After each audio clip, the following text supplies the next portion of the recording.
Atos, capítulo 17. E, tendo passado por Anfípolis e Apolônia, chegaram a Tessalônica, onde havia uma sinagoga judaica.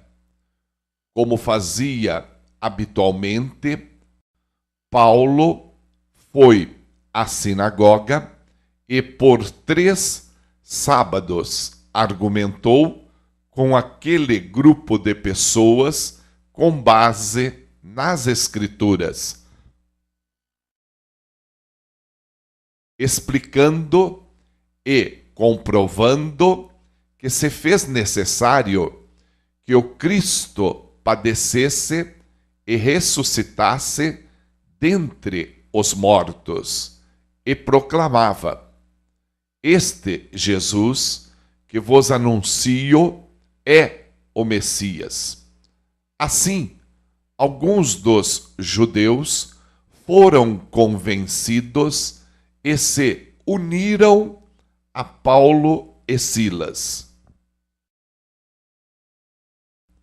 bem como uma multidão de gregos obedientes a Deus e diversas senhoras da alta sociedade local.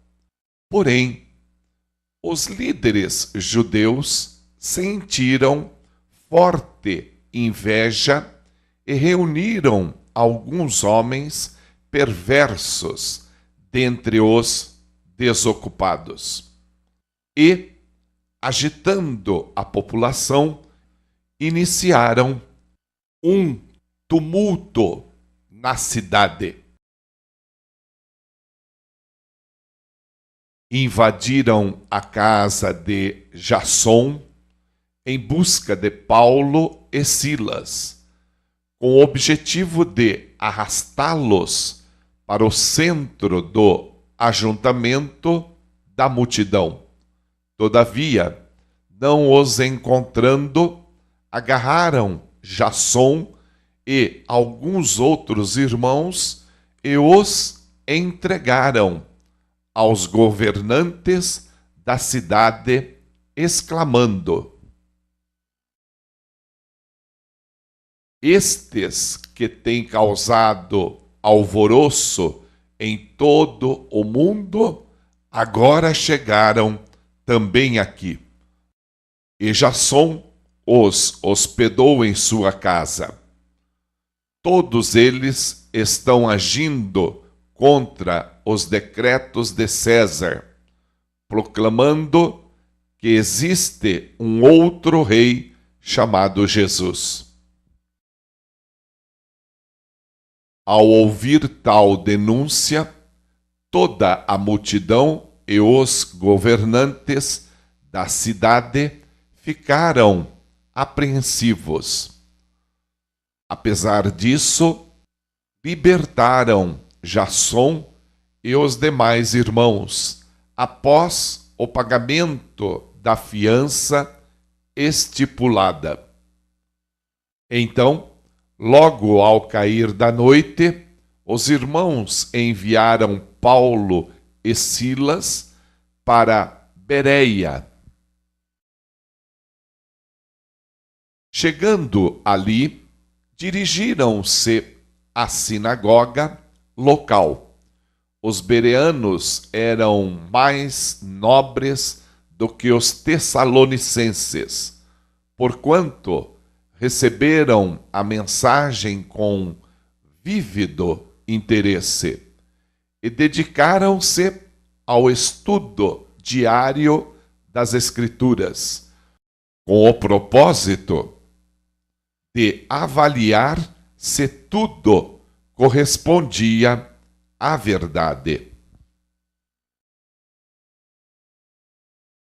Dessa forma, muitos dentre os judeus creram, bem como um grande número de mulheres gregas da alta sociedade e não poucos homens gregos. No entanto, quando os líderes judeus de Tessalônica tomaram conhecimento que Paulo estava ensinando a palavra de Deus em Bereia,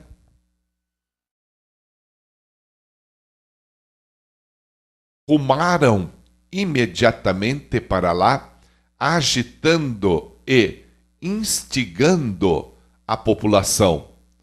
Rapidamente, os irmãos enviaram Paulo para o litoral, mas Silas e Timóteo permaneceram em Bereia. Os irmãos que acompanhavam Paulo o conduziram até Atenas. Partindo depois com orientações para que Silas e Timóteo se reunissem com ele, assim que fosse possível. Enquanto Paulo esperava por seus companheiros em Atenas, ficou profundamente indignado ao perceber que a cidade tinha ídolos por toda parte.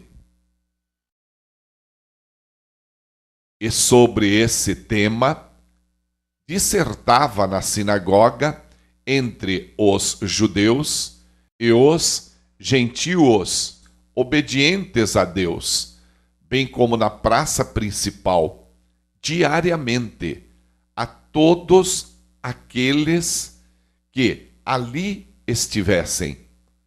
Então, alguns filósofos, epicureus e estoicos começaram a argumentar com ele.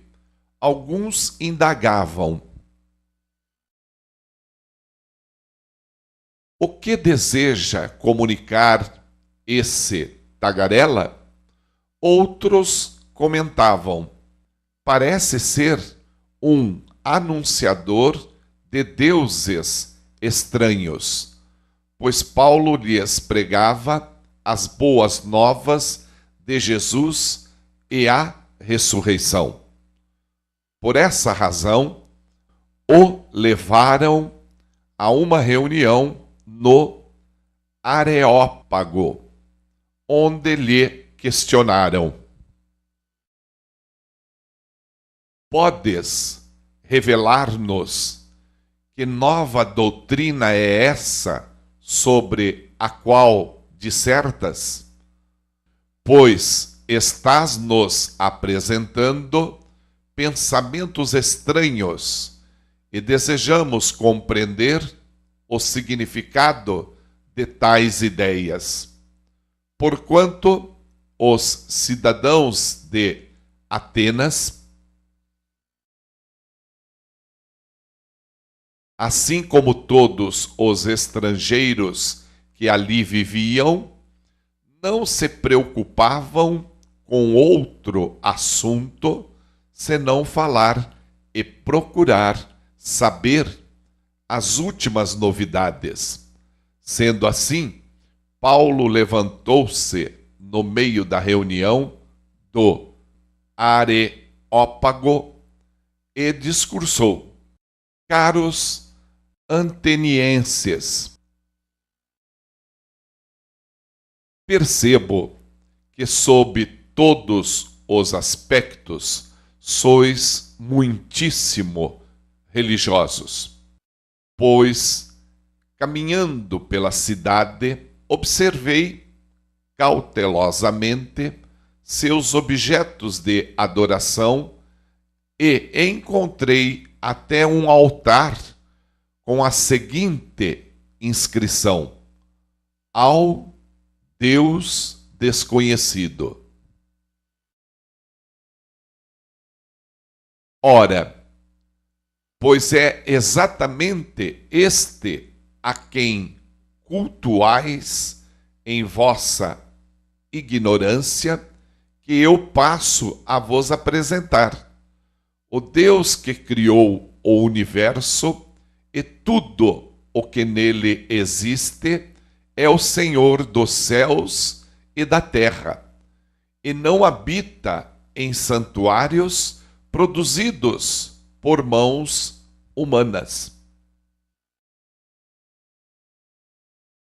Ele também não é servido pelas mãos dos homens, como se precisasse de algo, porquanto ele mesmo concede a todos a vida, o fôlego, e supre todas as nossas demais necessidades. De um só homem fez Deus todas as raças humanas, a fim de que povoassem a terra, havendo determinado previamente as épocas e os lugares exatos onde deveriam habitar. Deus assim procedeu para que a humanidade o buscasse e, provavelmente, como que tateando, o pudesse encontrar, ainda que, de fato, não esteja distante de cada um de nós. Pois nele vivemos, nos movimentamos e existimos, como declararam alguns de vossos poetas, porquanto dele também somos descendentes.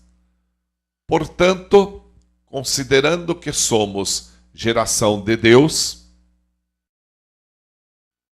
não devemos acreditar que a divindade possa ser semelhante a uma imagem de ouro, prata ou pedra, esculpida pela arte e idealização humana. Em épocas passadas, Deus não levou em conta essa falta de sabedoria. Mas agora ordena que todas as pessoas, em todos os lugares, cheguem ao arrependimento, porque determinou um dia em que julgará o mundo com o rigor de sua justiça, por meio do homem que para isso estabeleceu. E, quanto a isso, ele deu provas a todos ao ressuscitá-lo dentre os mortos.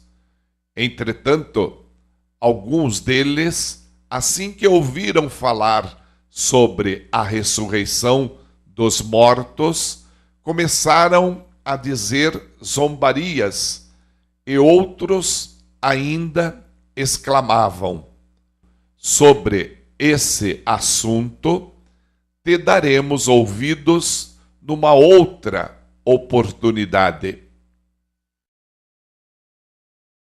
Depois dessas palavras, Paulo se retirou do meio deles. Aconteceu, porém, que alguns homens se juntaram a Paulo e creram. Entre eles estava Dionísio, membro do conselho do Areópago, e uma mulher chamada Dâmaris, e com eles algumas outras pessoas.